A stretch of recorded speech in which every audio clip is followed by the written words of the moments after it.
Hi, this is Marlene with Miami Ghost Chronicles, and I want to welcome you to another episode of Stories of the Supernatural.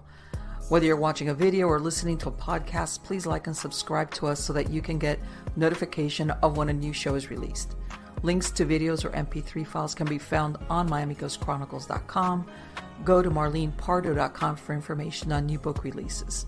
I narrate several podcast series that can be found on major podcast platforms and can also be listened to via Alexa, Sonos, and other home systems. Look for Supernatural Storytime for scary storytelling, Nightshade Diary for classic horror and adventure stories, Stories of the Supernatural for interviews with different guests on the show. If you want to get noteworthy news about the paranormal world, true crime, conspiracy stories, and anything that is just plain weird, just visit Stranger Than Fiction Stories tab at MiamiGhostChronicles.com or find us on Blogspot. I want to thank you for being part of my audience, and I think you are all wonderful. Hi, everybody. This is Marlene with Stories of the Supernatural. How's everybody doing? Good, I hope. I am doing good. All is, well, I take that back because I know everybody wants an update on Chicken World. I don't know. In the previous shows, I had said something that I had gotten some blue Andalusian chicks. Okay. I lost a couple. They just died. That happens a lot with chicks, even though I had grown them pretty much. I had moved them into an old dog crate, not the plastic ones, the caged ones, because these types of this species of chickens, they're foragers. And if you keep them, even as they're growing up, if you keep them like in an enclosed, too close spot, which is what I was doing to keep them safe as chicks, they kind of like can pick on each other. So I moved them to this big, bottom line, to make a long story short, this morning I went out something, and I don't know yet, which has got me totally wigged out, dug under the crate, which had metal, and pulled out two of my chicks, killed them. I don't know. Well, they're gone. Ate them. I take it. And injured a third one. I've got three left. And one is injured on the wing. So I promptly removed them all. And I'm still perplexed because whatever it did, dug, it had to be some people say it could be a raccoon, it could be a possum. So I've got, in other words, I had to go through two fences. I've got an outer fence around my whole property. And then I've got a fence around this area, of a large area where I keep all the chickens. But bottom line, this thing went under the crate, the iron, and it just, pulled them out. So yeah, things are not good in Marlene's chicken kingdom. Not at all. But it is what it is when you live out in the middle of the sticks like I do. But again, now I've got a predator out there, which usually they stayed away because I have my dogs go out at night. I don't leave them out, but I think between the smell of the dogs and everything, I hadn't had a problem, but I think I'm going to have to start doing that pretty soon. And what can I say? It's one of those things. Anyway, let me get on and talk about one of my sponsors. This is Plan to Stay Safe. They have a bunch of great little what I call spy gear, but really it's not spy gear, it's more like safety stuff. This is inexpensive stuff, like not like a big security system, but let's say if you need a travel alarm, something that you want to hang on the doorknob. Let's say you're in a hotel room, you want to hang like an alarm on the doorknob, make sure if it ever goes off, somebody comes into your hotel room. It also has a bunch of things like that are great safety features. They have a large array of women's self-defense products. Also, things like those smaller cameras and like diversion safes. Like, hey, I'm not going to buy this huge big safe, but I want a place that I could stash some money, maybe some of my valuables that I want to keep. They've got a bunch of really well-priced products of that type where you could just like hide some of your stuff in case anybody does ever break into your place. Chances are, they're not going to know what to look for. They've got a lot of stuff like that. So check them out. PlanToStaySafe.com. PlanToStaySafe.com. Say that 3 times really quick. They, believe me, they've got a bunch of stuff there. Well-priced and practical. That's what I call it. It's practical stuff for everyday living. All right. Especially if you want to stay safe, and this is how you plan to stay safe. Now let's go on to the good part. The good part has to do, of course, with who we have as a guest today. And this is a first-time guest here at Stories of the Supernatural. Her name is Pamela K Kinney, and Pamela is an award-winning published author of horror, science fiction, fantasy poetry, and a ghost wrangler of nonfiction ghost books published by Schiffer Publishing. Her horror short story Bottled Spirits, published by Buzzy Mag, was runner-up for the 2013 Small Press Award. All right. Two of her nonfiction ghost books were nominated for Library of Virginia Awards. I know that I think she's published another book. We'll ask her about this. Her latest nonfiction book to be published, Paranormal Petersburg, Virginia, and the Tri-City areas, was released in 2015. She's also done acting on stage and in films and is a master costumer, costuming since 1972. And she even does paranormal investigating, including for DVDs for Paranormal World Seekers, filmed by Ava Productions. She was casting director for High Mountain Films movie, The 19th. She was an extra in the film too, and she wrote a horror screenplay, Crawl Space Creep, now with an indie production company. She's a member of Horror Writers Association, the local Virginia chapter. She admits she can always be found at her desk and on her computer writing, and yes, the house husband and even the cat sometimes suffer for it. I get that. Guilty as charged myself. And she's also written under the pseudonym Sapphire Phelan, which she published erotic and sweet paranormal fantasy science fiction romance, along with a couple of erotic horror stories. Her erotic urban fantasy by the pseudonym Sapphire Phelan, being familiar with a witch, is a Prism 2010 Awards winner and an Epic Awards 2010 finalist. The sequel to Being Familiar with a Witch, A Familiar Tangle with Hell, was released in June of 2011 from Phase Books. Both ebooks were combined into one print, and The Witch and the Familiar released in April 24th of 2012. And help me welcome her, and we can talk also about her latest book. How are you doing today, Pamela? I'm doing fine. And I can tell you the Sapphire stuff right now, I got all the rights back because the publisher of that, I don't know what happened, but they gave us our rights back. It's Mundane Really? Hip Hop, the main ones, and Phase is their part of them. So and Mm-hmm. someday I'll probably put them up just self-publish it. I'm at that point with them. And yes, there is another ghost book, Haunted Surrey of Suffolk. I got my rights back. Me and the publisher did not have an eye to eye thing, but it was 2 years on the contract, and he gave it to me. Now he's Mm-hmm. trying to Amazon, because that's how I used it, to take down the button that's selling it for sale for free, brand new. And I Okay. know they say that you have to leave the cover up because of used books, which is fine. There was a used thrift store or something selling one. But the new thing is what my issue is, because I have the rights back, and my publisher for the Werewolf, Dogmen, and other Shapeshifters Stalking North America said she would take the ghost book. So I'm, Right, because the Dogman, this is the latest one that you just released. That's the yeah, the werewolf book that you just put out right now, recently, right? right. Just recently, Okay. it came out April 26th. Okay, here we are, right in the heels of it. Okay.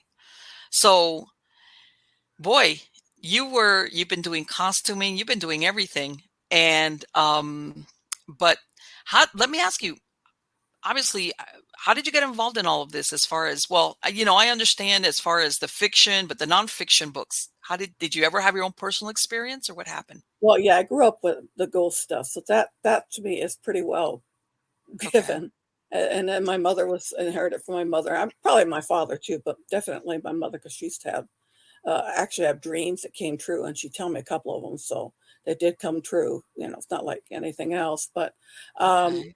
the whole thing with the ghost books is the one for Schiffer, the main one I had one other, but Dinah Roseberry had went to work for them, and they didn't know what to do with the ghost book division. All they do is nonfiction, Schiffer does. So they gave it to her, and she asked any of us that we were all members of the Mid-Atlantic Horror Professionals at that time, a forum, if anybody wanted to Mm-hmm. write about real ghost stories. And I remember growing it because I read that stuff. I mean, Hans Holzer and that. And I remember some stuff about Richmond, even though I lived in California. So I kind of looked up how to do a book proposal, because it's totally different than writing fiction, and wrote Mm-hmm. one up and stuff. And they accepted it. And that was Haunted Richmond, Virginia at first. And but since then, I've been published and one of them actually went to second printing, second edition as of 2019. That's Virginia's Haunted Historic Triangle, Waynesburg, Yorktown, Jamestown, and other haunted locations. It sold out for the first big I'm run. going to stop you right there. What is Virginia's Triangle? What is that? Is that like? It's it's Williamsburg, Jamestown, and Yorktown. That's like the main three. I added Mm-hmm. other stuff around it because it's a whole big area, and it's considered by a lot of people. And they have enough at least in Williamsburg, they have enough Mm-hmm. going into Colonial Williamsburg ghost tours, not just by Colonial Williamsburg itself, but by all other sorts of groups. So it's considered a very haunted spot, and I'm pretty sure that has helped the book too. Sure. And but yeah, it's a pretty haunted spot. Though Paranormal Petersburg, that book in that area, Petersburg, I live not far from there. That one Mm-hmm. could actually give them a run toe to toe if they ever could do that. I mean, it has the same issues of a lot of me getting a lot of images. But yeah, the Triangle is a whole interesting place. So Okay. So, because I had never heard of it, that's why I'm asking. I was like, I mean, I know that area, like you said, those towns, they have like a lot of historical significance, and usually with that you get ghost activity, whether historical or urban myths. But I had never heard of the triangle thing, and I was like, yeah, that's it's considered the three main ones: Yorktown, Jamestown, and Williamsburg, because they were like the big main colonial yeah, area. because these, right? I was going to say these areas are pre-revolutionary colonial type Yeah, settlements were in that area. oh, Because believe yeah, the history is, we're talking at least maybe 400 years, 300 something years as far as settlements, in other words. Right. So Well, I I live in bet. an area. I mean, Petersburg is the same thing. That's why I think it goes back to the 1600s. So, yeah, Hmm. both of them, the area just, yeah, has a lot.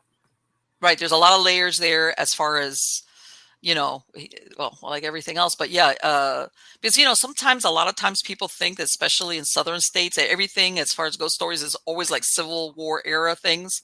And in some of these cities, it's the settlements and the cities and everything predate the Civil War by a couple of hundred years in some cases.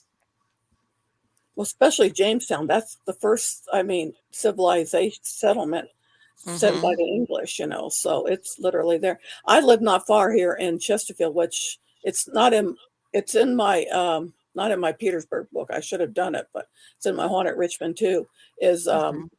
Henricus, city of Henricus, which was actually this, I could say second, though technically I could be the third because there was supposed to be one in the middle that didn't make it.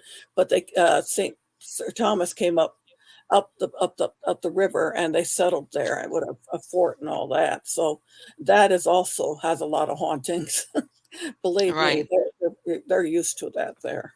I bet. I bet. Imagine that there's a lot of stuff in the unexpected places, because a lot of human history, wherever you have human history, you're going to get some, whether it's an intelligent or residual haunting, you're bound to run into something when you least expect it. So let me ask you, this last book that you did about werewolves and dogmen, how did that come up? How did you decide to do that book?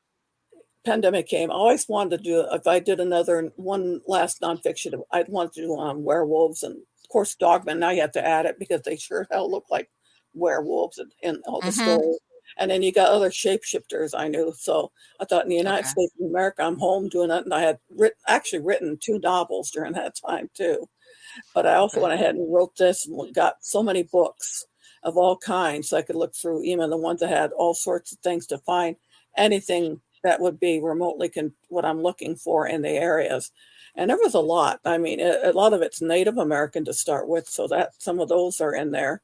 And then, Hmm. so there's mythology and all that stuff. But there's also some people that have experiences, if they have witnesses, and those stories are in there too. So, and then of course, the first chapter of the history of shapeshifters and werewolves and stuff like that, actually worldwide. I mean, it goes back thousands of years. I mean, literally. So, Right. Right. Even though you hear a lot of people, because we hear like in even in Europe, like in France, the Gevaudan, that they had that the wolves, that supposedly everybody was paying attention to this. I believe they killed over 200 people, but like you said, it's all over whether they're humans that supposedly, like you said, shapeshift into, let's say in this case, wolves. And then you get the other stories about dogmen. Let's go with that. that supposedly there's nothing human, they're not transforming. That's what they are all the time. At least that's Something what that's they say. They haven't caught, right, nobody's ever caught one to see right, it do exactly. anything. Right, exactly. But a lot of people, they describe these encounters that it'd be like, I'll take a Bigfoot anytime over something like that. It'd be like, oh my Actually, God. I wouldn't Yeah, mind seeing one of those over Bigfoot. I used to have nightmares about Bigfoot. Believe it or not, I was coming home from a ghost thing, and it was in Charles City, which is a part of Virginia. It's actually in the historic triangle when I got, because they're all plantations. And it was, of right. course, all country. Literally, this place is still country. It's not far Hmm. from here. And I'm driving along at night, and I kept thinking, what if Bigfoot was to come step out from those trees? And I thought, oh, I hope to God, I would be freaked out as can be. But yeah, I'd rather see a, I have to admit, I wouldn't mind seeing a dog man or a wolf man or whatever it is. I guess, it's like everything that we're subject to all these ideas. But to me, it's like, I guess since I don't know. You always think if something's going to eat me, it's going to be the dog man versus a Bigfoot. Either I'd probably, but either one though. Let's face it. I'd have a moment of like, oh, you know. But the shape shifting thing, yeah, that's almost like because some people think that it's only like a Native American, as in the U.S. Native Americans who have that shape shifting legend, but that's found all over the world, right? Yeah, it's all over the world. It's gone back with, well, heck, to Greece, Rome with the twins, and Greece Hmm. was Lycos. I mean, that was supposedly Zeus turned him into a werewolf because he made Zeus eat human flesh and didn't tell him. And so Right. there's stories. And it's not just werewolves. I mean, it depends on what part of the world you live in. I mean, there's only, I think, 5 species of wolves worldwide. I found that somewhere. But if someone lives somewhere, there's werefoxes, the Cassoni, there's Hmm. were-tigers, lions, hippopotamus, that sort of stuff. So Right. I know in India they have that weird tiger thing um that like you said, like they shapeshift, in other words, they were men. And I believe that one of the things they would say is that because you know how they have those that once a tiger becomes the one of the signs is that was a man-eating tiger. In other words, that once one of these animals tasted human flesh, that's what they would go after. And I believe they would say that when you saw the tiger stalking its prey, that how they come, like they put their belly on the ground yeah, and they would keep their head low to the ground, that was the souls of all the humans it had killed. In other words, not only did it kill you physically, basically it would keep your soul. And that's why it would come down with its head low. And I was reading that one time. I was like, whoa, okay. So yeah, there's, absolutely there's that supernatural aspect, not only that it's going to eat you or kill you and or eat you, but also trap your soul, oh, I which like is that. I is really like, like that. I really like that. That's cool. yes, in I'm India, that's actually one of the hungry. You just things. gave me some ideas for future stories. So Well, the thing is, like everything else, especially when you look at these animals, once it attacks a human, it's like, okay, there's something wrong with this animal. In other right. words, it's acting out of its norm, I guess. Whether Well, it is or it was just hungry, I mean, who knows? But that was like the forbidden thing. Once that animal is capable of attacking and killing a human, that's it. Well, a lot of them But get older and their teeth have problems, and hmm it's a yeah, lot easier to catch a human over a bunch of monkeys and stuff like that. oh So, sure, sure. But what all animals, including predators, they're opportunistic, especially if they're hurt, sick. Um, they'll just eat whatever they can catch because that's better than starving, like all things. I think the fox is the one that's out of Japan. I'm not sure. I think yeah, there's the a Kasuni, version of like a were fox kind of yeah, thing, uh, Kasuni. right, in Japan.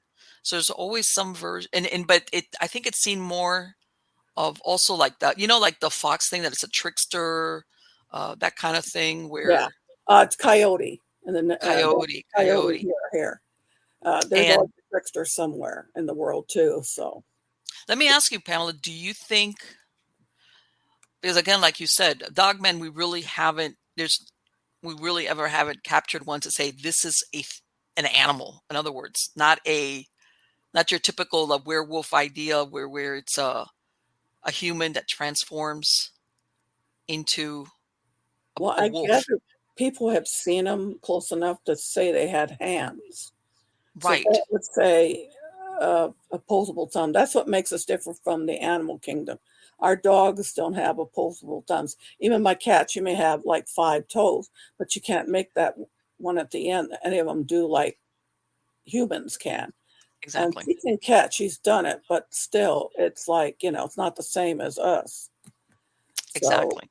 Exactly. that That's what you hear about the dogmen, that they have hands, even though they're claw tipped and they're animal like, but they're still hands. just like werewolves, if you watch some of the good Right. movies. Right. And well, I've heard that in some cases people compare when they've seen them, they compare them to the Hollywood version, like it looked like this, muscular, like Like a human uh body. right, like the like let's say the Van Helsing movie where they had Yeah, of that course was a there's good one. That CGI, definitely would look like a dog man. like a That's dog man, um, you know, very tall, muscular, uh in other words, the proportions is not like how when the Lon Chaney thing where it was a man. It was a man that turned into a wolf, but his physically he was still a man. And also something like in the Acadians in Louisiana had that thing about the loup garou, that yeah, basically you were the same thing. It was like a curse kind of deal, but it was almost always like a human that was cursed, but physically the wolf still, I don't know, it's weird because sometimes you hear that they turn into a wolf, literally into a wolf, not like a human wolf thing. right, And then others are, it's that mixture of the human with the wolfish things, things going on. right. um, what did you come across when you were did you ever get to interview or speak to anybody who'd had an actual sighting Not of? really. I found a lot of them online. I know some Right. people that do and that not only do ghosts, but they investigate. They got a group of dogmen one, but they haven't Mm-hmm. gotten anything on their websites other than what people said the witnesses. Right. And I don't know if they really go out and do the actual hunting thing. I mean, you probably would need someone who's a good tracker to begin with, could tell you what's a real print Right. you're seeing and stuff too. Right. Uh, I just wouldn't mind seeing one. Well, the thing is, you always hear mostly the people that I've heard of have sightings have been hunters, or people that weren't really looking to have the encounter. They were out there either camping, hunting. Then you hear the same some experiences of people seeing them in unexpected places closer to urban areas. Right, like the That, piece of Bray Road, they're driving along and here it comes right in front of their or racing right, along in the wood, like, what the heck, and right. And what's really, you know, in some cases, how can I say it? The reports on this predate, how can I say it, modern interest in it.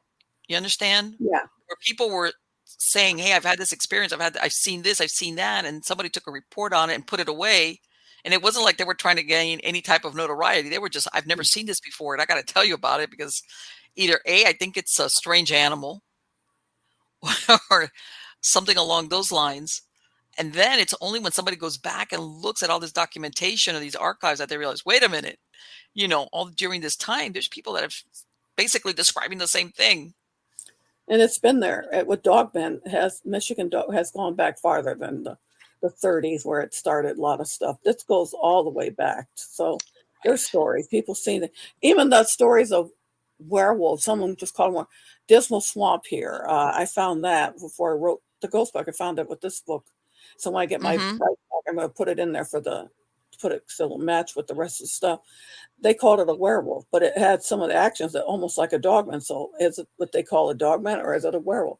Of course, nobody sees anything shift and change, but still that it's standing and it looks like a wolf. It's been going, a lot of things have been happening. So who knows what werewolves, maybe people had real sightings, especially primitive people. If you think about the sighting of shape shifting and they see something like that in medieval Europe, for example, in the Dark Ages, they see a wolf walking, gets up, it's no longer, they're frightened because they're thinking it's one of the wolves they used to have to attack.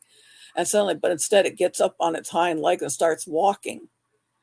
Exactly. I can imagine they're thinking, did somebody I know turn into a wolf or something?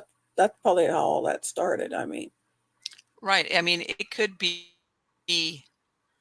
um, uh, because see, back then, wolves were a menace. Real wolves were a menace. So that they were already seen as predators that you got to be careful with. But mostly they, unless you were caught out unawares, by a pack of wolves, you would be okay. And but normally they wouldn't go on a rampage and start killing people. And I think a lot of times, I guess when you read these accounts, part of you is like, how much is real eyewitness, or is this how much is it superstition? Where does one begin and the other one end?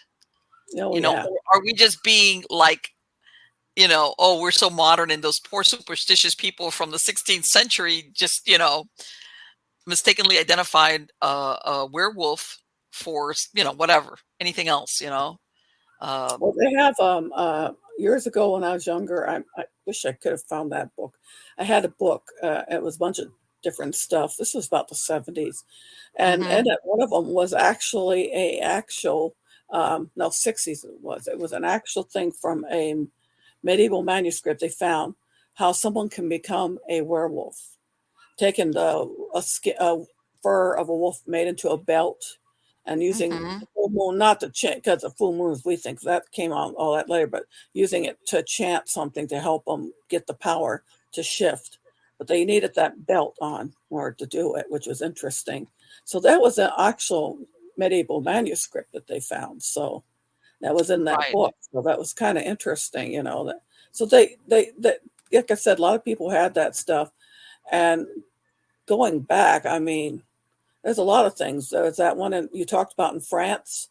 hmm Actually, on some place I saw a show saying that they think it could have been that one could have been a hyena. So I don't know if that's true. A trained hyena, who would train a hyena and have it in that era of France? I don't know, but who knows? I mean, Well, from what I unfortunately, understand, if I remember, I mean, it killed, like, according to this, the numbers, I think it was like 200 people that even the king yeah, got involved. It wasn't like, oh, off in the countryside, if some peasants got killed by wolves, oh, those stupid peasants. No, it actually caught the attention because there were so many people yeah. being killed that I don't know how a hyena is going to do that, you I don't know. know? That's what someone's explained. So they did do a logic behind it, but that's just one thing. I mean, and Right. actually, let's talk about hyenas. In Africa, people can become were hyenas. They believe that. So Yeah, there's that's another right. talking about shapeshifters, but we want to go into the story about it. Yes, yes, because it's like, are we talking something distinctly different, or are we in reality just seeing the result of shape shifting? So Um, yeah, so that's hard to say. Like I said, it's all in the history and stuff. And actually, a lot of people, like the Native Americans and stuff, a lot of them actually, shamans have spirit animals, so they like the thought of having the power of an animal. And mhm. the skinwalkers in Navajo, of course, they turn it to a bad thing, though. They what they do, they're witches trying to make enough evil so they can shift, and not just coyotes or wolves, but hawks, owls, all sorts different whatever is in their area. So Right. that's right there proving, it's not just people that cursed or just want to become a werewolf. They're witches, and witches were connected to werewolves in medieval Europe. They were burning people accused of being a werewolf too, Sure. and they accused Sure. some witches of being werewolves because they could turn into wolves too. So Because absolutely, if you were a human being and you were able to shapeshift, let's say, into a wolf, you had to have made a pact with the devil. There's no other way of getting out of that. Because otherwise, in other words, it wasn't like, and of course, alchemy or anything of that nature, like you said, a manuscript, that would have been considered heresy, and that's it. You're burning. And by the way, from what I understand, yeah, any of these people that were supposedly thought to be shapeshifters or werewolves or whatever, not only did they kill you, they killed them in horrible ways. They executed them horribly. they burned Um, it. That's enough to be a horrible way of they dying. I know, mean, but they there was one, what's it, Peter Stube, I think it was in Germany. They sawed him in half, like down the middle. I mean, it was like, they, in other words, it wasn't just an execution. Yeah. It was the most horrible way that you can execute, the most agonizing or way or torturous way that you could execute a human being. And to me, I was when I read these things, to me, it's like, besides, all these executions would, draw in the public, from the surrounding area. And I'm thinking to myself, this is called, this is a psyop. This is like them telling them, don't ever dabble with the supernatural, because look what's going to happen to you, you know? Yeah. Um, so it wasn't just getting rid of, and you know what? And sometimes I think, m- mayhaps what they were looking at was maybe somebody that's got a mental illness, because, Yeah. it could have been that simple, especially if this person went ahead and committed murder. Who knows? One of Uh, them did that. I was it Peter. I had to almost look through my book, but one of them did say he was a werewolf. He was changing, but he right, was, like you said, mental, and that's called lycanthropy anyway. right. And let's talk about other people. And I talked to other friends about this. There are people Hmm. that are actually born with a problem that they have hair on them. And Hmm. they have to shave it off and it grows back. What about Hmm. those people that can't help that? Right. Makes you wonder what people thought about them. That when they look like when I seen a baby one time in a paper from Mexico, and it was all the Hmm. hair, and almost remind you closer to the 1940s Lon Chaney Jr. werewolf, literally, because that's what they look like. It's all that hair, and you don't get a snout. But think about primitive Right. people. Oh my gosh, this baby has hair. He's a werewolf or Yes, something. exactly. What was it? And the reason why I know that is because you know that a lot of these circuses and shows would winter here in Florida. Yeah, And there was one lady, I can't remember her real name, but I think, how they would tour with what they call freak shows. I think she was called Monkey Girl or Monkey Lady or Monkey Woman, something like that. And she had exactly what you were describing, yeah, that she had like hair everywhere. And her husband was a guy that called Lizard Man, because he had some type of like growth that you looked at his skin and it yeah. looked like really scaly. And exactly what you're describing, if you take these people and you go back a couple of 100 years and this child is born like that, you know, if it wasn't killed outright, um, yeah, of course they're going to look at it like from the devil. Yeah. Unfortunately, that's the way they would look at it. They would not understand that this is just I guess what, a genetic mutation or something like that. Just things happen. Uh, I think for the hair, it's some kind of disease, or I'm trying to remember what it was called, but it's something like, that some or people like, get. yeah, too much hair. Like you don't, yeah, you have hair all over the place. But yeah, for those years, they didn't see the science wasn't there. How's that to To back them up. Yeah, back them up? Exactly. And I know that even and I'm sure you've heard of that, the place in Utah, the Skinwalker Ranch out there, that's like real, that's gotten a lot of attention. right. From what I understand, the origins before, way many, was from the Navajos. I believe that I think they also they they another kind they, another. they kind of gave it a wide berth because of a bad skinwalker reputation, supposedly. I think there's also another Indian tribe that was there that got killed. I'm not sure if it's a Uti or I don't know. I have to go back up, but it has a lot to do with the Indians about of course skinwalkers, witches, and then you got the aliens involved in this too. And Yes, then the house itself is haunted. So right. And they're, well, it makes it, because everybody looks at, because I think I know the Navajo. I'm not sure it was the Paiute. I don't remember exactly, but everybody just looks at maybe the last 30 or 40 years of what's going on out there, but that place has been settled for a while. And it makes you wonder how far back were weird things going on. And, as far as, but it's got that reputation, obviously because of the name, the Skinwalker thing, yeah. but in a very, I don't want to say from a shamanistic point of view. It was more like what you said, when shamans go evil, when they basically in a bad way, and everybody's just, the natives, the native tribes, just like, stay away from that area. Don't go there. The Navajo don't even talk about it. They're afraid that it will come if they say skinwalker. It will come. We'll hear them and come right to them. Yeah. They do, and they're not the only one talking about this. One thing doing this book.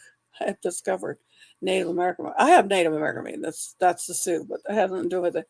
It had to start with the ones in Alaska, the Mm-hmm. the Otter Men, because that's the same thing too. That tribe up there says they can't talk about Kushtaka because it'll know it's talking about. They're talking about it, and they'll come to them. And so that's where it's, I think, started and went down, of course, because then you got the Skinwalker, the Wendigo, something, the same thing. And there was Mm-hmm. another, it was a small bit all I could find about this other one in the state of Washington, Native tribe, that the same thing, that they don't dare say anything because it might make them come to them. So that was Mm-hmm. an interesting concept, that they're afraid, so they don't dare say the names of the Right. creature. In other words, yeah, like, and you see it even now in modern times. It's not like, oh, before the, even in modern times, from what I understand, they don't want to talk about it. It's like you said, if you start talking, you're going to invoke it before you know it. Let's not talk about it. Like let's agree to ignore each other, because if you start talking about, let's say in this case, the skinwalkers, the next thing you know is you're going to have one. You're going to you're going to get that undivided attention from one of these things. Sometimes things So, happen in people's homes. It's happened in stories. I didn't have all the stories I was reading about people having things happen in their homes and to their homes. There's nothing out there, something outside after all that. And the funny thing is, it's also been Caucasian people having experiences too, or other races when they go through say they drive through the tribal lands, and that includes police, like the local state police, and that they've had experiences. So that kind of makes you think differently when the state police have that experience of something running alongside them, and they can't understand why it's keeping up. It's an animal, right? They're thinking, and it can't well, keep this up. this is the thing that's really interesting, is that you ask yourself, well, you know what, if and because this is the thing, when you talk to some of these, all these reservations have their own police departments, okay, Right. that are, the officers are basically, they grew up in this area, and they themselves, when they get these weird calls, I mean, they take it seriously, in other words, is what I'm saying. If they Yeah. go out to a call and somebody tells them, I saw this, they don't go like, sure, yeah, one of those things. They're like, they take it very seriously because they grew up And in this, and they don't dismiss it as in, oh, somebody imagined whatever, or things like that. They This is like a legitimate concern, even for the, and I guess what I'm trying to say is, from what I've seen, the interviews I've seen, it's not that they're being patronizing to, let's say, the person that's putting the complaint. They genuinely yeah, don't talk about it unless they have to. And if somebody describes something like that, they believe them, right. because, It's just, interesting to is it really a witch turning form, or is it something that's another thing that makes me think, as a person, what is it out there? But go figure. But they have exactly. all these Native Americans have close to a lot of the same things. Don't talk about. That includes the Wendigo, and it's called the Otter Man. I mean, you would think, some of people said, well, why otters? Otters are so cute. I said, not when they're over 6 feet to 8, 10, 9 feet tall. I wouldn't call that cute Let me anymore. ask you, I had never heard of that. I think I heard it mentioned once. What is that? Or what's the origins on that? Um, gosh, I would have to look at the name of the tribe. The tribe in it. Let me go in my book real quick, so I can get to the one with Sure. the Kushtaka part. Gotta get past all that. There it is. Oops, I just passed it because I recognize the little otter I took a picture of. Um,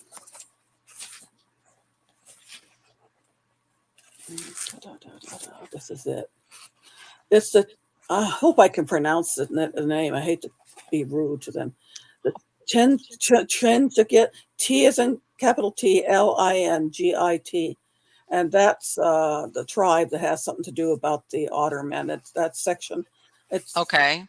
in Alaska, but at the Kushtaka, were otters, what do you want to call them, otter men, whatever they call them, and it's just a big thing there. I mean, land otters, and there's, I guess, sea otters, but it's land otters.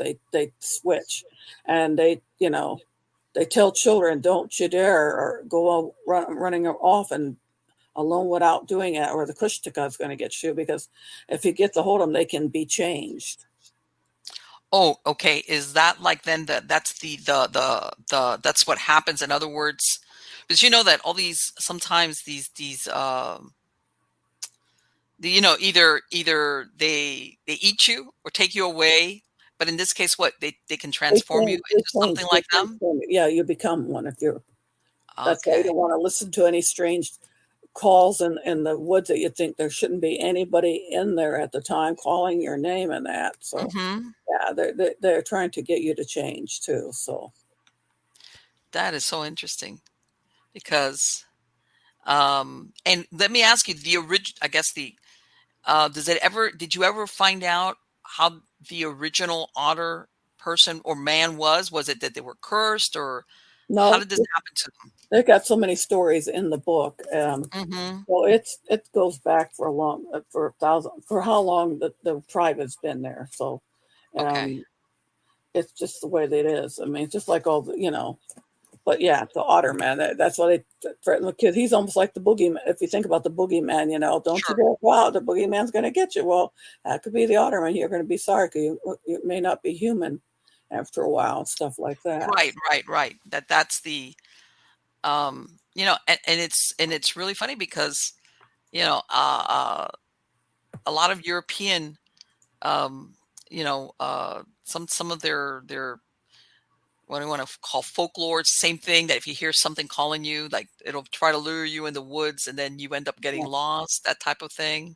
right. So it's almost like that's almost like all, I guess I want to say all cultures, especially if we're talking hundreds of years ago, or when the origins. And I'm going to go with I'm sure you've heard of this missing, the Dave Paulides, about the missing 411, all these people that have gone missing. Right. And I'm thinking, maybe hundreds of years ago, whenever the origins, whether it was Native American or European or prehistoric, maybe people would go missing. Sometimes for normal, they just got lost. It happens. Yeah. But I guess it was one of the worst things because that's where the danger was. Once you got out of sight of either your camp or the fire or whatever, that's it. All bets were off. So if you had a child, this was the best way to keep them close to home, was to tell them, you're going to get carried off. But then you hear sometimes of even adults falling victim to things Right. like this, of this nature. And they do this. They tell them, don't, if you hear the voice, and they can tell they're smart. They'll go the opposite way. And talking about even European or anywhere else, the fairy tales, the original Hmm. fairy tales were not made for children. I mean, Sure. people think now it's like the Disney one. No, they're not. That was not the real ones. I mean, the Little Red Riding Hood, don't go with the stranger, the wolf. And it could Yes. possibly even talking about werewolves, if you want to say that, but even the bad, evil person, Hmm. what could happen to you. You could, and they're talking about adults, don't go out after dark because you don't know what's out there, and things Right. like that. Exactly. That's from what I understand, that if you read these fairy tales in their original format, it was like, this is not for kids. It No, was not anything, but they were very dark. They were very dark. And there was a lot of symbolism also in them, the way they were done. And it makes you think, whether they were real or imagined fears. A lot of cautionary tales, of course. The if you do this, and I know, God, it could go, you could dissect them. But yeah, absolutely what you were saying, Pamela, it's very far from the Disney version of all of these fairy tale stuff and all these princess things and things of this nature. It's like, wow. And you know what, now that you mentioned, I'm going to put this in real quick. The other day I was reading an article, and I don't know if you're familiar with that I don't think it was Disney, it was the Shrek series, when yeah, okay. And I was reading that supposedly the princess, she turns out she's an ogre. All right. yes, That she had been cursed and she goes into the tower. They were playing off all these different fairy tales. But supposedly they say, if you look at the actual, in those 20 years that she was locked up in this tower, which she was a cannibal because she was eating the knights that would try to go and save her. And they were showing that she was being safeguarded by a dragon. And then they're showing how there's different snippets, but one of the most convincing was there's a part where it shows where there's the dragon had like a big cauldron with like a cookbook open. All right, opened up. Yeah. And in it shows like a knight, but like, in other words, it's a recipe book and basically how to cook a knight. So the inference is that princess, I can't remember what her name was when she was a princess, she lived for 20 years in that tower She had to eating. eat something. Right, exactly. I'm sure he didn't leave the guy that locked her up so she would eventually marry. They probably didn't think about sending food to her. And of course, nobody want to go near with a dragon anyway. So right, but I was like, man, I hadn't thought of that. You look at it, it's like cartoonish, kind of like you never. And I was like, okay, you never think about that. That here she was for these 20 years, she was cannibalizing these knights that were coming to rescue her and this dragon is like preparing it for her.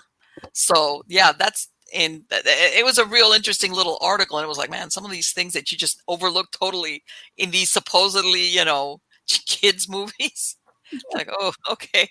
All right. The princess ogre cannibalizing men for 20 years. But,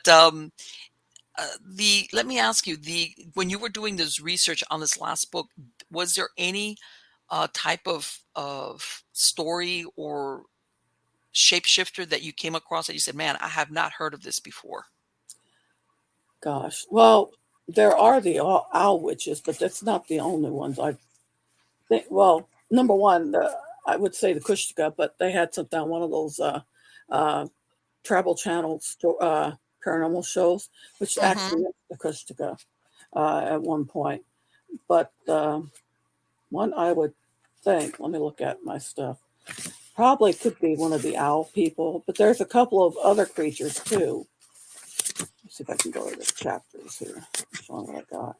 Right, because you mean probably the owl women. They're definitely they're witches, but they shapeshift into owls is what they do, and some of them are formidable too. I mean, I guess if you become a giant big owl, that's probably creepy enough. But there's that. Let me tell you, those things can be impressive. I've got a huge owl that comes because I have these huge oaks on my property, and every once in a while it goes hunting in my, from my trees, and that thing is huge. It's impressive.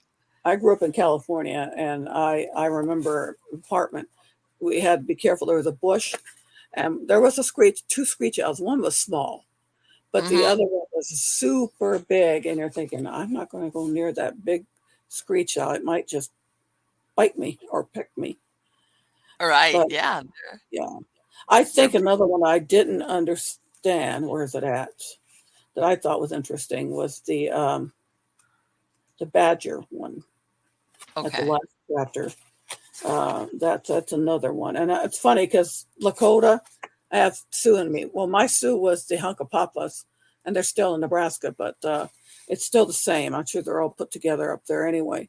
And they regard the badger as the earth animal. A lot of it says a lot of the shamans use it. But that was one I didn't understand. I didn't know that they used the badger a lot, and that was into shape-shifting. So that was one I didn't know. A lot of the others, I kind of came across both. And the one other one I said that you don't dare call, I can't pronounce, W-E, Juge, whatever it is, in state of Washington, that native tribe does it. That one I didn't hear about either. But then it was the same as, it's almost like the Wendigo and cannibalism. So there is, they all seem to have some of the same stuff. Some of it sometimes. Right, because people don't realize badgers are very fierce, man. They're dangerous animals. Well, yeah, but that's what they believe. They say it's also a lot of other things. That's why the shamans like to have that as a spirit animal, I gather. But right. Well, because in some cases, and this is the thing that, some people, and especially among natives, sometimes they would have, if you want to call them totems, or they would have like certain things about a certain animal that they admired, the traits, whether it was a wolf or a bear or whatever. Like it was, it was. But there's a difference between the traits of a certain animal being desirable, as in being fierce, for example, or fearless or whatever, to the transformation part, because that is, I guess, even in among these cultures, it was like, that's it. You either you lose your humanity, or you're trapped in that body, or something along those lines. That's the feeling I always get from some of these things, where once you go over that line, it's not like, oh, I admire that. Let's say somebody that wears a bear claw, on a necklace to signify, whatever. Once they become that animal, then that's when everything changes, actually becomes it. Well, that's the berserkers of the Vikings. Right, exactly. They even changed, if not wolves, they were considering them maybe werewolves or werebears. That's a big Right. thing there, werebears, which is a bigger animal to begin with. So, right, because from what I understand, even among the Vikings, the berserker was your top tier, like fighting machine, because they were just like nonstop, is from what I understand. I don't know that much about it, but that's what I've always thought, that if you were berserker, even among the Vikings, this was like your fiercest warrior that was difficult. They were like a killing machine, in other words. Right. So, and of course, they attributed the same thing, like you're saying, the characteristics, like you said, either to a bear or a wolf, which are very fierce animals. It's really, when you did you come across any, how the typical, how can I say, like when the werewolf came out, the movies, like the Lon Chaney and all of that. Yeah. Which is, that it had to be that only silver, what was it, that he had to be killed by somebody who loved him, and by a silver, something like that. That's probably wrong. Anybody probably killed. As for silver bullets, I mean, there's stories of some of them. One I remember years ago I read, supposed to be true, that the guy used a silver sword. So, yeah, but I don't know if the silver sword had anything to do with it, or just been a chop off a head. Silver is a soft metal anyway, so I don't know per se if that really works. But yeah, silver is supposed to be a thing. A lot of that, I think, is the bullet thing started with the movies more. Right, I know that and I was, there's movie stuff. People got it Yeah. mixed up. There's now also the people that do that, almost like Dungeon Dragon, but they use to do about White Wolf is the name of the company, but talking about werewolves and stuff and their terms. And so some of that stuff they use isn't exactly what you read in the old stories about how they came. It's just like vampires. People talk about the zombies, which the zombies that we're seeing on Walking Dead aren't really zombies. Zombies are Haitian with something from pufferfish.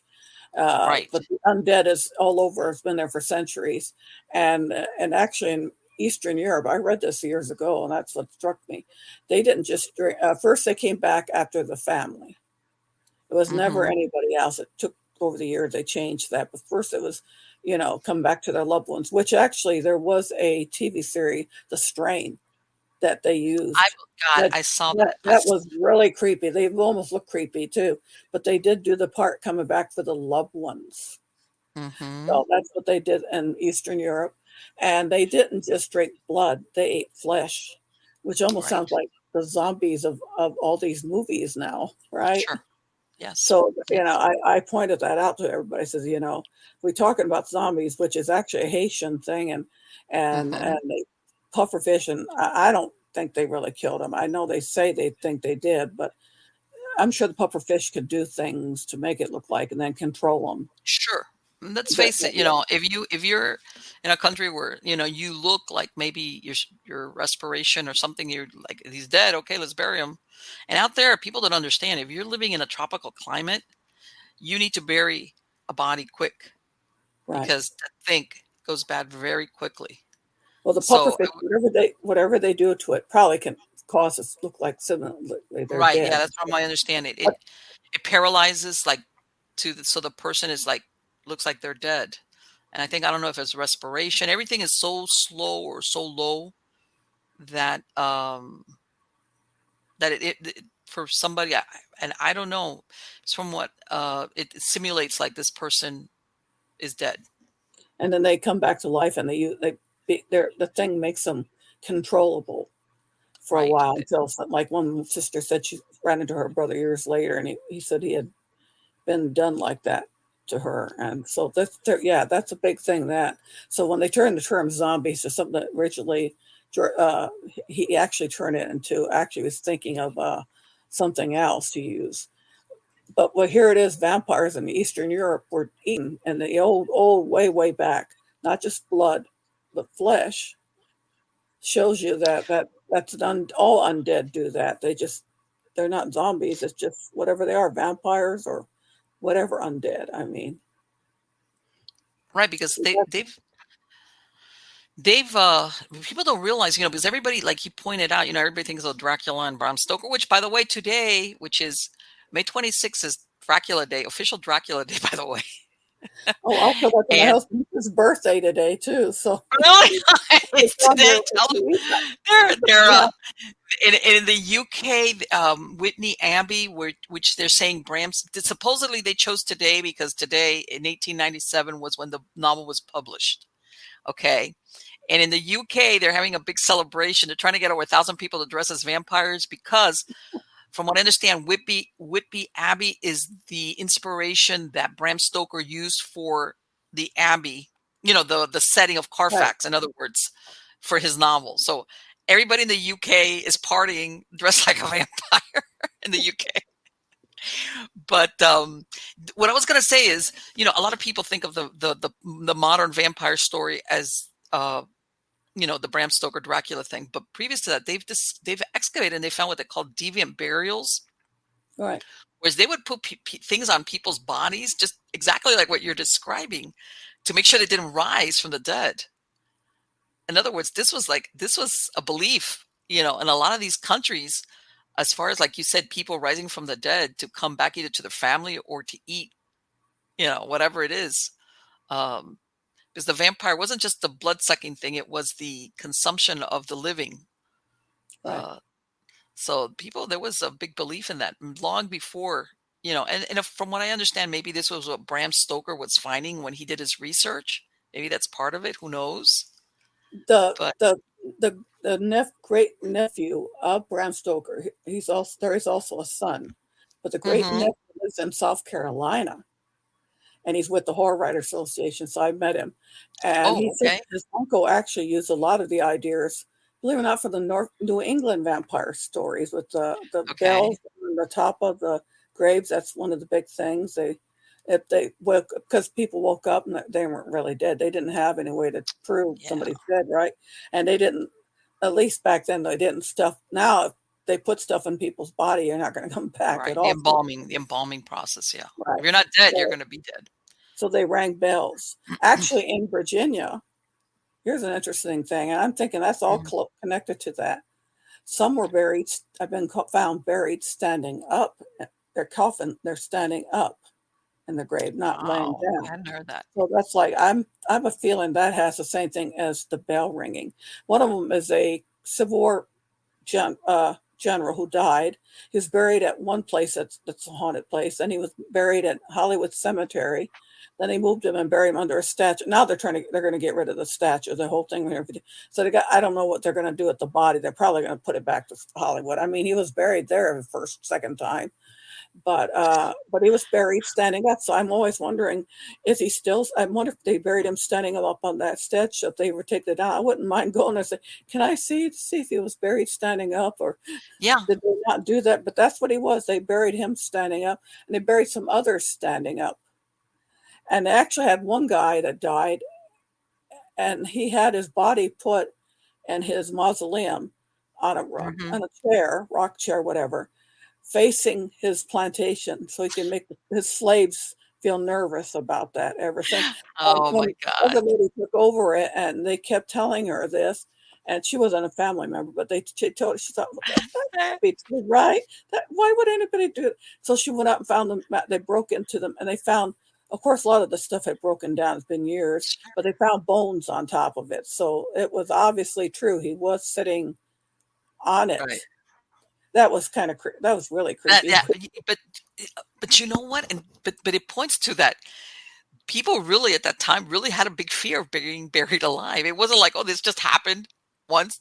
It was prevalent enough that people were like, which to me, of course, is a real fear. It was that the last thing they wanted to do was wake up in a coffin and slowly die to death, slowly inside, confined, So this was a real fear back then. It happened even in the early 1900s. My mother told me a story from, at that time it was Czechoslovakia. So I'm half on her side Czech and Slovakian. But Okay. there was, she was telling me a story about a funeral her mother told her, that they were walking along, and it was in Czech, Prague, I think. And they suddenly heard a knock, knock, knock, knock. And they stopped, and they're looking funny, the pallbearers. And again, they hear a more frantic. And they Oh my dropped God. the thing, and got scared and dropped it and ran off. But he probably was somebody just came back because he had been unconscious. This was so, they were still freaked out about it. So they ran off. Yes. Well, maybe somebody actually wasn't dead. Let's check this. No, they didn't say that. They dropped it and ran. No, nobody wanted to be that person. It's like, you know what? I'll go have somebody check it out in the morning or something. No, it was because a lot of people, it wasn't the first thing that came to mind. It wasn't like you said, this is somebody that was buried alive. It's like, no, somebody's come back from the dead and they're coming to get me. All right. Or something like that. They're A killing lot of him those. while he's still, and he's not even buried yet. They're carrying the coffin, and it's doing that. So that, yeah. Yeah. Back then also they had the problem with graves being robbed for the bodies for these universities. That was a big thing also that people had to deal with grave robbing. And No. if they did it So right, it didn't look like grave robbing. Maybe it'd make people think that somebody came back from the dead too, if they thought about sure. it. Sure. Exactly. Exactly. And from what I understand, usually, which of course is that they would the ones the grave robbing was from fresh graves, in other words, because they had to get these bodies to, the certain place with fresh, I guess is what I'm trying to say, so that they could be dissected. So I know that was another big problem with And it's we'll talk about vampires. We can connect werewolves with it, because that was a okay. belief that some people believe that if a werewolf died, wasn't regular, I guess, wasn't killed, Mm-hmm. say like the normal way. If he just Right. died somehow, maybe he would come back as a vampire. Oh, really? Yeah, that I was hadn't heard of that. That's a interesting. belief. Some beliefs, I think, in Europe, so they believed in that. So But that was this was like the next level punishment. I If guess you're you were not going to become an undead vampire. right, right. And see, this is the thing that I was one time I heard, as far as if we go with the werewolf and the vampire, if you were a werewolf and we go with the thing of that you transform only during the phases of the moon, basically you could pass for normal for the good portion of the month. You could go around daytime. You could pretend to have a normal life. Whereas if you're a vampire, that's it. You can't go out in daylight, you can't pretend to be human, et cetera, et cetera. So in a way you almost think like, yeah, I could see where going from werewolf to vampire, that's it. Any pretense But, that human life is gone. but there's some in the story, not all have to do with the full moon actually at all, that Right. they can Okay. turn at any night. It was nighttime they turned. So, Right. And it's seems like almost you want night was to a bad thing, I guess. right, well, almost like by will, in other words. Because when you read those stories with the phases of the moon, it's almost like it was a punishment. It was like I have to endure these whatever 3-4 days, whatever the full moon was, and then it's over. In other words, they wouldn't voluntarily turn into a werewolf. It's that they turned without wanting to. So, but yeah, but then of course, if you're doing it because either like you were saying, it was a power trip, or because they're dabbling in occult practices that allows them to do this, Wearing a then of course, wolf skin belt. There's actually mm, even a story where I think someone found They were looking for somebody, and they found some wolf skin cloaks, and they put it on the two brothers, and they changed into a pair of wolves, and they couldn't change back until they could get that off them. Kind of interesting. They were stuck because they Right. didn't know how to do it, but it was they were checking on somebody about that, and here they put the cloaks on, and that's how they changed it to wolves. I guess the other people that own the place. That's interesting. Or it makes you wonder, let me pass the curse on. Whoever wears this coat or whatever, or this wolf skin, that's the next person that is, now is cursed with like whoever wears the skin, that's it. It's tag, it's your turn. So that's a very um and people there's a story that Saint Christopher, which is known as, among as the patron saint of travelers and policemen and all that, in some of the gospels, some that they say that that he was a cenotaph, in other words, a dog head. All right. That's in the whole thing with my first chapter. There were a lot of Really? dog heads. There were a lot. There's even in Greece. There was supposedly an island of dog-headed people. That's interesting. Right. They call them dog-headed. Now I don't know if they meant really dog-headed or looked like a wolf-headed. That was interesting. But what kind of dog-headed? That's the whole thing with the Dogmen. A lot of them say, "Oh, they're not like werewolves. Wolves have long snouts." Now, let me tell you, I had a Siberian Husky, a big Mm-hmm. one, and the timber wolf in my book that I took a picture of at the local zoo, and my Okay. dog could have been alike, same length of snout. So that's Okay. a misnomer for these dog men hunters to say, "Oh, we call them dogmen because they have a shorter snout." No, at least if it's got the same length as a uh, my dog has proven they can have the same length as a wolf. And the only ones that would have shorter snout anyway, let's talk about, would probably be something like Rottweilers, or the dogs with Mm-hmm. the problem, the bulldogs and that they can't actually breed because of that either. Right. And So that's they're trying to say, but yet they're telling description everything else, pointed ears, which is wolf-like, or like my mm-hmm. Siberian, they're normal. Right. I mean, the whole thing else is quite close to a werewolf, and would look. I don't know. I mean, go figure. It's either Okay. they seeing a wolf man, or they're seeing somebody like the wolf man and the Lon Chaney. Yeah, he hardly had a snout. He had a small one because he was human, ape-like turning. So I don't know. I mean, but that's what they say. I probably would disagree with them. I said, is it the dog man? Is it a wolf man? It's probably the same thing. But they mentioned that in the old, a lot of old places. That's St. Christopher. I read that in the Right. book. Right. In some Uh, Eastern Orthodox depictions, he's shown as getting a dog head. And when I saw that the first time, I was like, huh? What? At least he had something misformed. Maybe it was born that way and it looked kind of odd. Maybe that could be it to their Huh? reasoning for that. That's all I'm thinking. Probably that might be so true if they did it by accident. It could have been a birth thing. But Sure. the group one, there's a whole island of dog-headed men, and yeah, there Mhm. was a lot over in Europe. Talk about dog-headed men. Sure. They weren't Absolutely. women; they were mostly dog-headed men. Well, and then, you go to the point where, and I know you mentioned it earlier, and it sounds like you read about it, where there's that story in early Greece where Zeus basically uh, Cursed Lycos cursed because Lycos to becoming a werewolf because he had sacrificed his own son to him. Something and, along those lines. and let Zeus eat the meat without what he Right. was eating. You know, Exactly. So, I mean, those stories have been around for a long time, as far as, like you said, going back.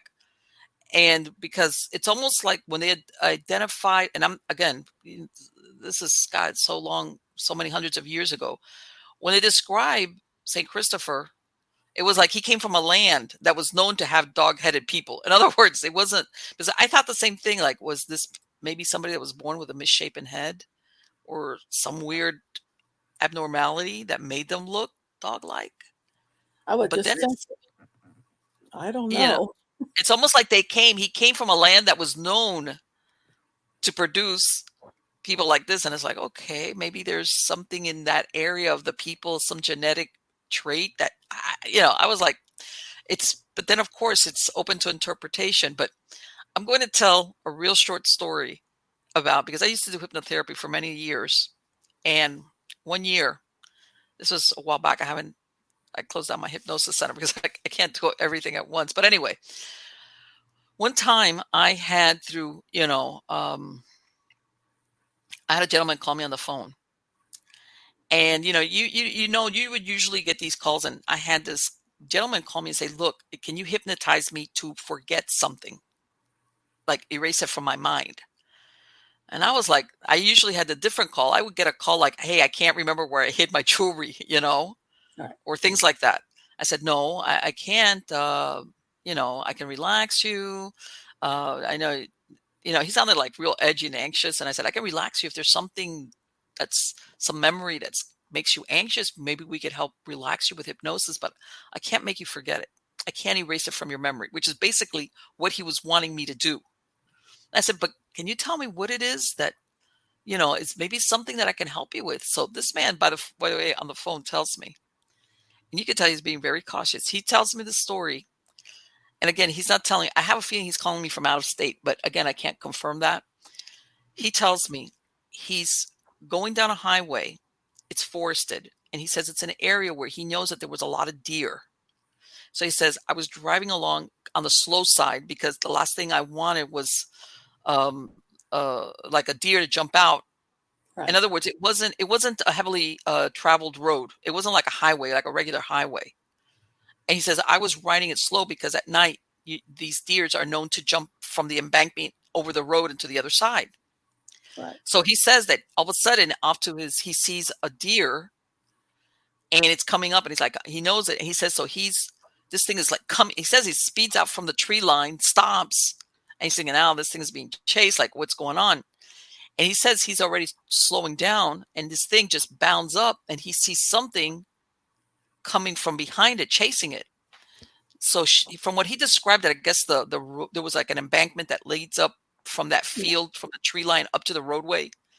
And he sees something. He says, I see something pursuing it. And I'm thinking it was big and hairy. He says, wolf. He says, I was thinking bear. He says, this is the first thing. And he says that when this thing comes up the crest of the embankment, it stands up on two legs. He says, I'm watching this thing because by now my headlights are on it. Okay. And he described the Dogman. And he says he says that's the part that tripped him out totally, was when this thing got up on its hind legs. Because when it came across through the field, that little from the tree line, it was on fours, and then it got up, crossed, the deer kept going, crossed over the road on two legs, and then just bound off, and then on four kept going into the other woods that were on the other side of the roadway. Right. So coming back, basically this man, his reality had been so, I'm going to use the word fractured by this sighting, that he says I'm having a hard time sleeping. I'm anxious. It altered his sense of reality so badly that he wanted to see if I could hypnotize him. Just forget it. It was like, I wish I could go back to before I saw this. How's that? Yeah. And we worked on it, and I said, look, I can't do that, but I can give you, and I told him, because I had other instances for other clients had called me for something similar. I said, look, I can't tell you what it is because I don't know. I will tell you this. I've spoken to people who have similar sightings like you. Okay, so I don't want you to think like the universe is picking on you kind of thing. I don't know what it is. And, we worked on some relaxation, but that's a short story about somebody that called me that like I said, it was very unusual because usually people would call me to get hypnotized to remember things. All right. And that's the first time I had somebody call me to say, I want you to erase my memory about this little date or this night or this hour, minutes or whatever. And that was the story he told me. And it was like, and I know he was very hesitant at first, because he was afraid that I was going to be like crack up or go, "You're crazy." And I said, "Look, sir, I've heard and I can't remember. He gave me a name, but it was a real generic name. I'm sure it wasn't even his real name. And I said, look, I've heard a lot of things. I'm not going to wig out on you. I'm not going to laugh. I'm not going to make fun of you. I'm not going to think you're crazy. Why don't you tell me what it is you're trying to forget?" And that's when he told me that story. And so there you go. I mean, you could tell by the way when he talked to me, this was somebody that had been profoundly affected by what he saw. That was something he doesn't probably believe in normally, and just see it as a Oh, different. absolutely not. This guy was just trying to go down a road, hoping I don't want to run over a deer and smash up my car. That's what he was thinking. He told me, he goes, I was going slow because this area after dark is known for deer bounding over the roadway, and the last thing I wanted to do was hit a deer. I live in an area like this, so I understand where he's coming from. Yeah. And Charles City's is like that. That's why I said you don't hope you don't see Bigfoot, because they have deer and stuff like that. In fact, even dogs that were dumped after hunting, we actually clipped one by accident. We didn't expect it. But yeah, that would be probably rough on somebody that's just beyond their normal sphere of Oh yeah. something that looks like it should be in a movie and not, Right. Well, the feeling you get when you speak to somebody like this is, if this is possible, what else in this world is stuff that I think is just could be just a Hollywood film is possible then. You see, it opens it expands your horizons to places you don't want to go.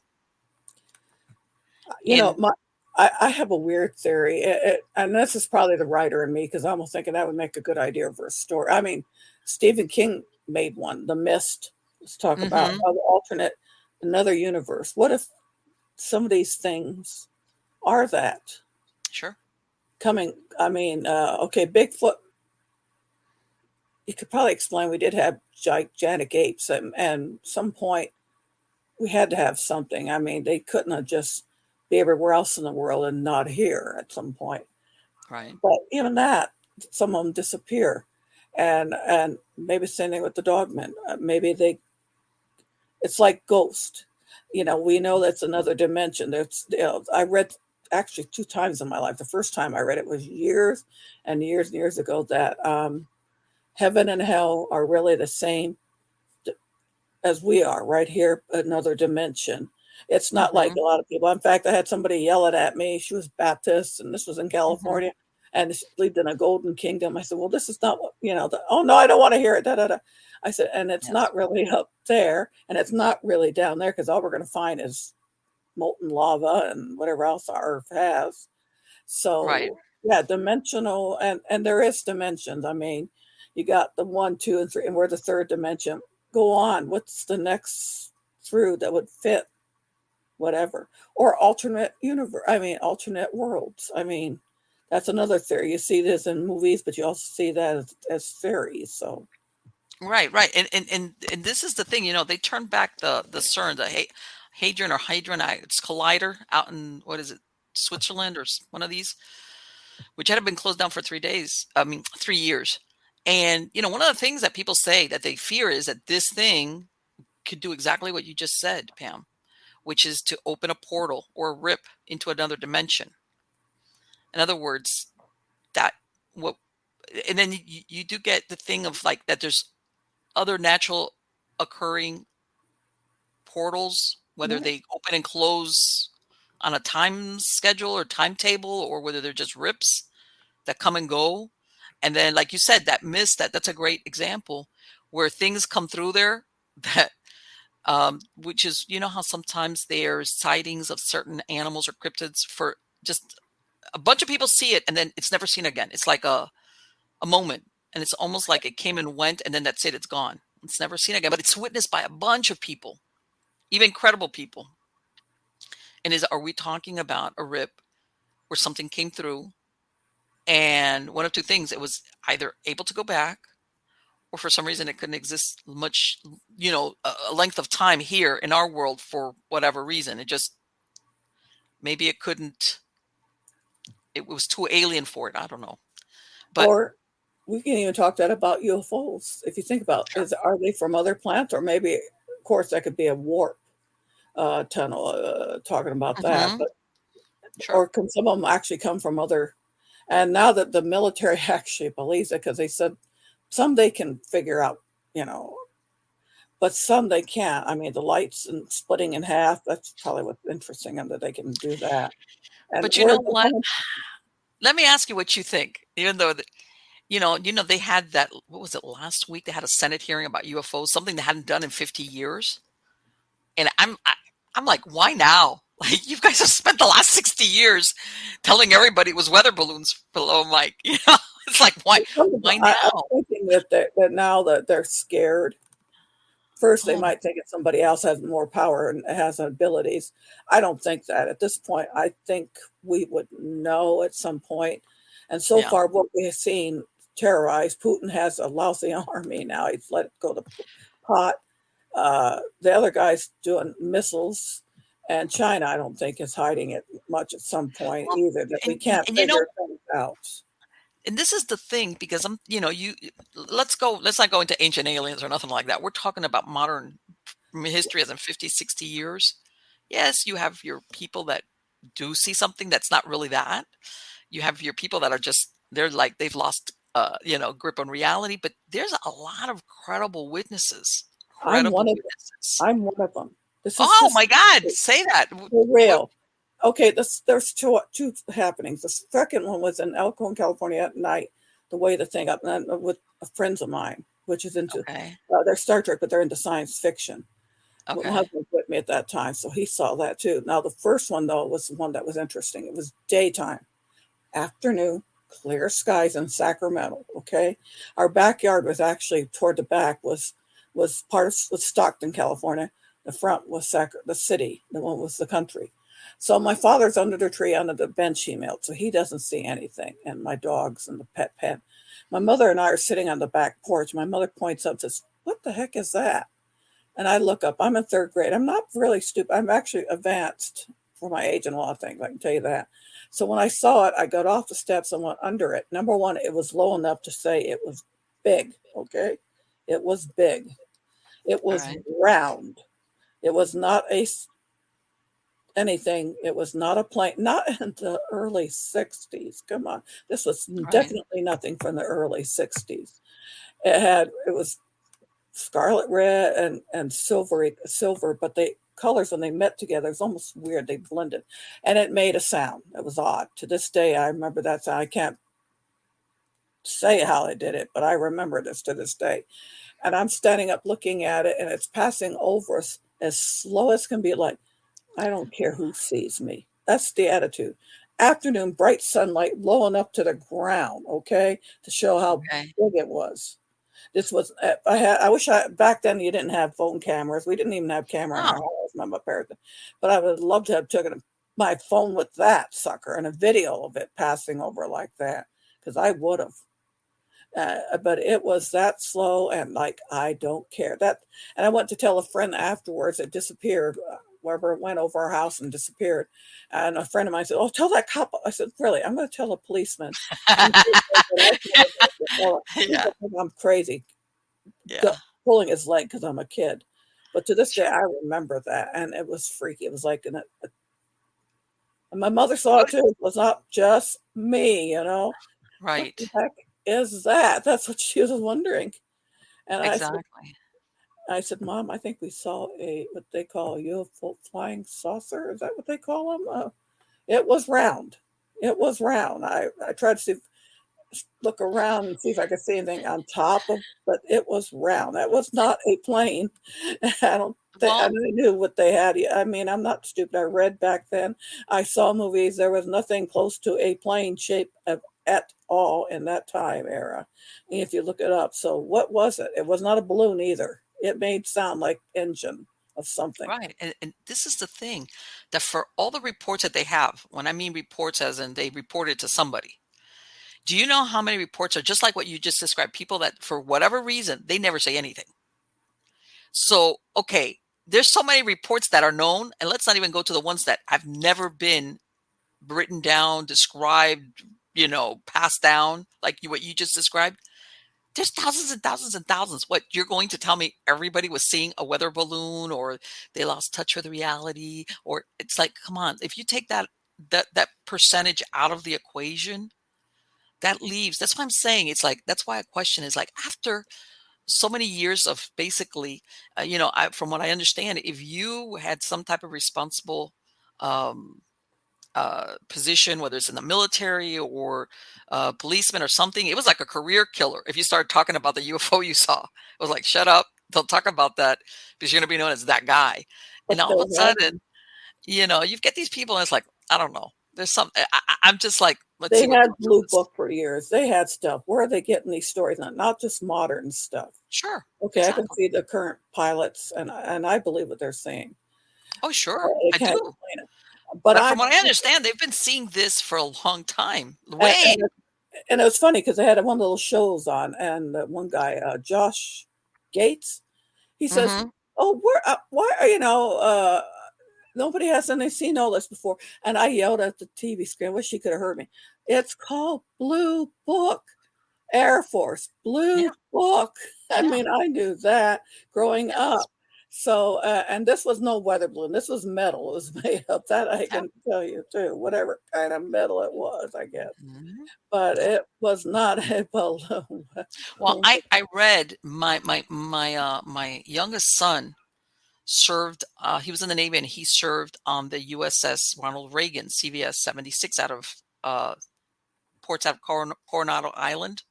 And I was reading this article. He went in 2005, but in 2003, 2004, on that very ship, which, by the way, I think it was launched like 2001. It was like a modern carrier.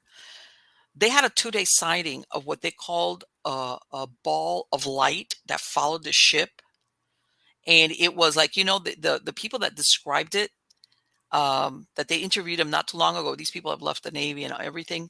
It didn't. It had soft edges. Like when something is flaming, and Yeah, it was like an orange gold color. And the people some of them, they're if they do, like, I want to say guard duty. I know that's not what it's called, but they're supposed to keep a log.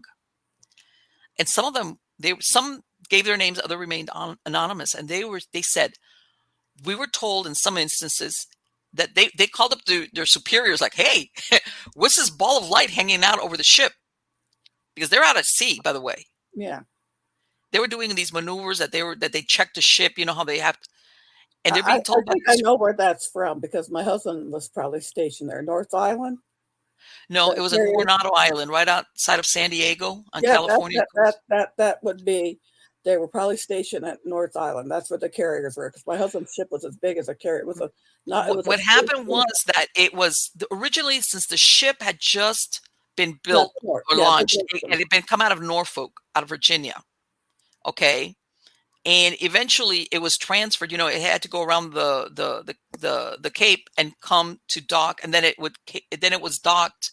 I think it was in 2004 out of Coronado Island. But at that time, it was in transition, coming out of Norfolk to go over there. Yeah. And basically, these people are describing where their higher ups, they dismissed it, and others who would fill out the logbooks that they're supposed to do, like what they were told to tear out the pages. Okay, they were like, you follow orders, but they themselves were like, okay, and nothing came of it. But this thing followed them around for a couple of days or hours. It was, I know it was overnight, that it was with the ship, like overnight. Then it came closer and it went far away. And none of them, in other words, not only were they kind of, wigged out, what wigged them out was that the people up the food chain on the ship were like pretending like this is normal. And I thought that I had just read this. This came out not too long ago, that this happened like in 0304. Oh, they're looking back now to see which ones are real, and they're starting to say there's some they can't predict what they can't even say what it is. They can't figure out what it is. They're acting. What's bugging me? They're acting like they're scared. That's a danger to the government. I said, number one, they've been here for a long time. People had experiences, not just the military. I know you're just trying to deny the rest of Mhm. us, but I remember what I saw. If if it wanted to, that thing was so low to the ground, it could have blasted us real easy, my house, and Sure. that was it. I mean, I'm thinking they're watching us to see what we're probably more danger to ourselves than. Well, when I was reading the article, I'm thinking to myself, I remember this was I'd say, like I said, 0304. I'm thinking, man, 2001 we had just had 9/11. You would have think that a nuclear ship like this one, a carrier, see something like this, and they would have gone on a full alert. 9/11 had just occurred 2 years before or 3 years before. Yeah. Okay, so you would think something like this would have been like, what? And the people that were there that were serving, they couldn't understand why it was being ignored, or they were told to basically rip out log pages. Like, in other words, no written, I guess, evidence or recording that they had sighted this close to the ship. So I don't know. Very, very, very unusual. I think they're learning to not deny it anymore. I'm pretty sure the military's had enough experiences of stuff like that. Of course. I mean, if I was another planet and I wanted to worry about human beings, what we're doing stuff now, we'd be watching everybody's military. I'm sure they're all over. There are other countries. Some countries have said things, but some of them we know aren't going to tell us anything. I wouldn't be surprised if North Korea is being watched really careful with all those missiles. So all those things. I guess eventually, let's see. Hopefully, like I say, I hope in my lifetime somebody comes out and says the truth. Sometimes that's really hard to come by. But anyway, they're just not calling it aliens. They said it's not. We can't say it's aliens. Now they're not calling them UFOs. They're calling them UAPs. It was like, oh, stop it! They're UFOs. Why can't you keep calling them UFOs? That's what they were called back in Blue Book. So I guess. Yeah, I know. It's like, why are you trying to redefine them? UAPs. It's like UFOs. I guess they wanted to say that we're saying the truth. That it's UAFs. Okay, well, wouldn't it be easier just to call them UFOs? What's the difference? It's an unidentified flying object. It's all you know. Exactly. Exactly. Again, Pamela, thank you so much. It has been absolutely wonderful to talk to you. Do you have, for my podcast listeners, what's a website that they can find your work at? My website, you can check all my both fiction and nonfiction stuff and everything else, is https:// Pamela K Kinney, PamelaKKInney.com. Okay, and I'm going to have a link to in the credits of the show. And let me ask you, can they find you on Amazon or only on your? And the reason why I'm asking you this is that I know Werewolves, Dogmen, and other Shapeshifters are everywhere. She got through Ingrams. Okay. That was the best thing she ever did. And so it's not just Amazon. Right now I can tell it's been selling because Amazon posts all this stuff and it's been in the top 100 a lot, whether it's the Kindle or the regular paperback. But it's on Barnes & Noble. It's at Books A Million. It's at indiebound.org for independent press books. It's at bookshop.org, which helps a lot of bookstores, indie ones like that. So that money always goes that. And their bookstore can order it in because I made sure, she said it's supposed to be able to. So I asked them when I'm doing a book signing in July 2nd, at Book Warehouse in Williamsburg, I'm going to do my usual Virginia Haunted Historic Triangle and the new book. And he says, yeah, they've had theirs in the main warehouse because they're like an indie bookstore, but a chain version. So they can order it through Ingrams. And so they can find you there. Are you working? Do you have any plan? Because I know you said something. I'm working on 2 other books.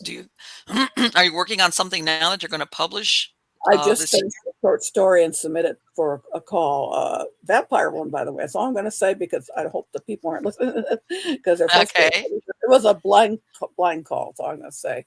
But are we talking fiction or nonfiction? It's fiction.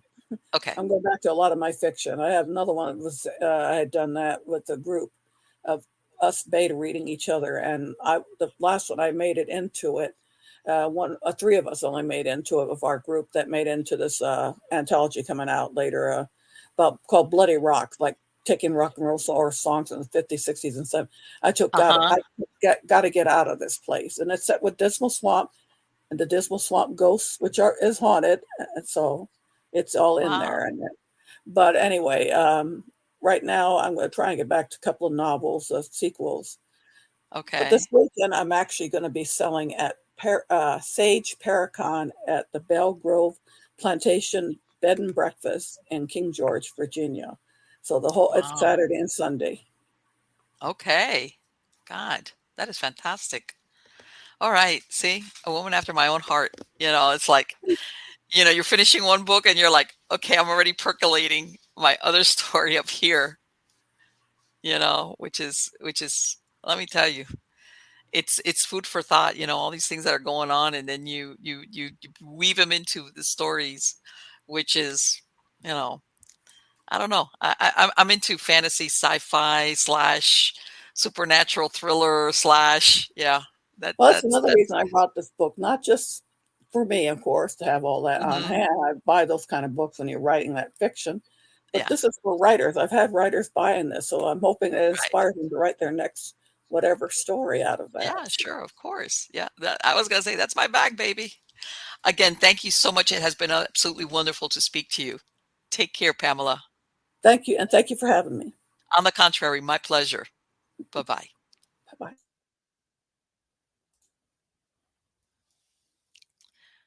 Wow. It has been absolutely wonderful to talk to her. What do you think? Let me tell you. And you know what? And this is the thing, when you go back and you do research, whether it's werewolves or dogmen or vampires, and you look at some of these old stories, whether they're hundreds or thousands of years old, you know, it's really easy to fall into the mindset, these were superstitious people, or they're making stuff up, or they were mistaken. Um, you know, stop right there. That's like being an intellectual snob about these things. Um, Sometimes people are describing literally what they saw, or the best they know how to describe it. And just because we can't put a handle on it, like, no, something like that can't exist, that doesn't mean it didn't back then. All right. And like I said, that they have those examples of deviant burials where they have, like in Romania and Poland, I mean, in Italy, all over the place, people that were buried with certain items inside their graves, which was to hold them in the earth.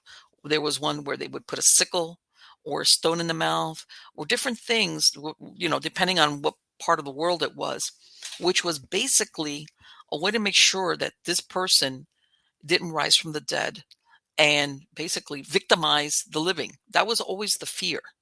All right. And it makes you think, okay, at what point did these things start? Because we're not talking here where these people are thinking a ghost. They're not talking about something that's ethereal, as in you're going to get haunted by whatever.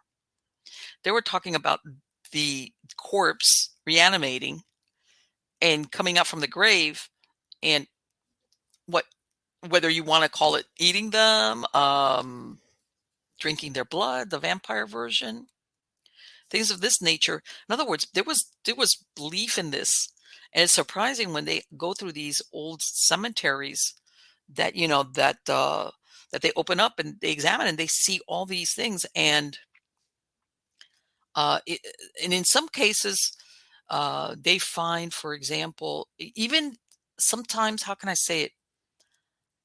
People would be even as punishment. Sometimes people would be buried certain ways to almost like punish them in death. Like they would either be buried like face down, or the grave would be pointing in the wrong direction. Contrary to whatever the popular belief was, as is in this was the best way to make sure you got to the other side, whatever the other side was for that culture, whether it was heaven or reincarnation, whatever there was certain things that you would do to a body basically to stop it from continuing on that trip. But then, like I said, the deviant barrels wasn't the spirit thing. It was a reanimated dead person that's going to come back and get you, or the, the family. And some people will say, well, like, what was it? The ones I can't remember. Was it Maryland or one of the New England towns? The one that was a family, and basically they all died of tuberculosis, and the fact that that they were all stricken with tuberculosis led them to believe, and that when they opened the tomb of one of them, she was one of those deals. In other words, she didn't look like a corpse. And and it makes you think, okay, that's very easy to believe. But then this is the flip side. This is the part that when I think of that, I go, Back then, tuberculosis consumption, as they called it, was very prevalent. Okay, a lot of people. It was easy to transmit. Especially if you're talking of family, people that were living together, in, let's say, under the same roof. It was not an uncommon thing. It was known that people and families could catch consumption, tuberculosis, and that it could decimate a family. In other words, I guess what I'm saying is the fact that one of them died from this disease, which was, remember, a pale, coughing up blood, thin. These were all the symptoms that everybody in those years was very familiar with. This is consumption. All right. By then, consumption was well known to that you could catch it. All right.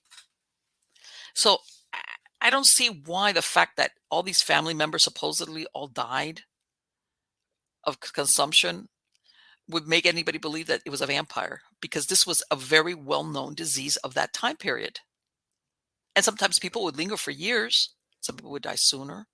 From what I understand, until the, the more modern times, where they had the sanatoriums, and from what I understand, even like at the turn of the century, and even in the United States, when they had its outbreaks, basically you were mandated to go to the sanatorium. You couldn't hang out with the rest of the people because they knew it was contagious.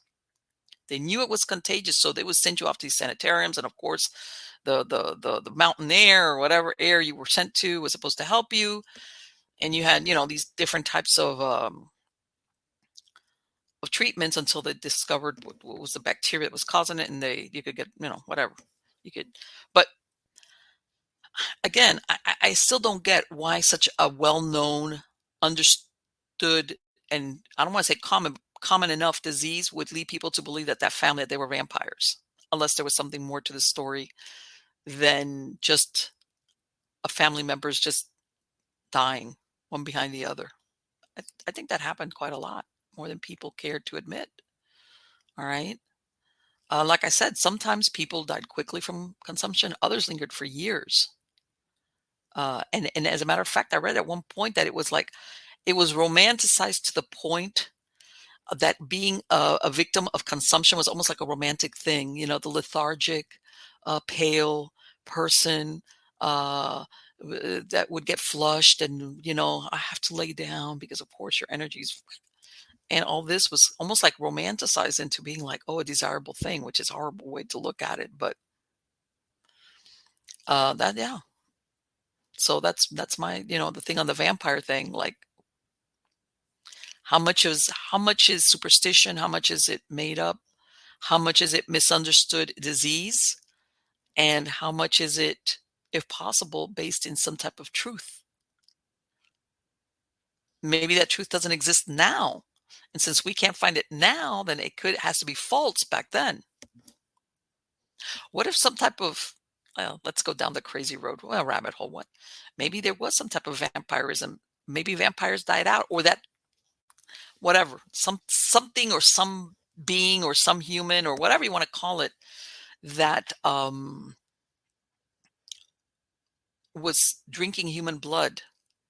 And there's people that will say, well, you know what? There's if this is this is the way your crazy works, which is you think you need to drink human blood because you think you're a vampire. And I would say I'm going to go on the supposition that that's a more modern construct. Back then, drinking blood or cannibalism was taboo, is not the word for it.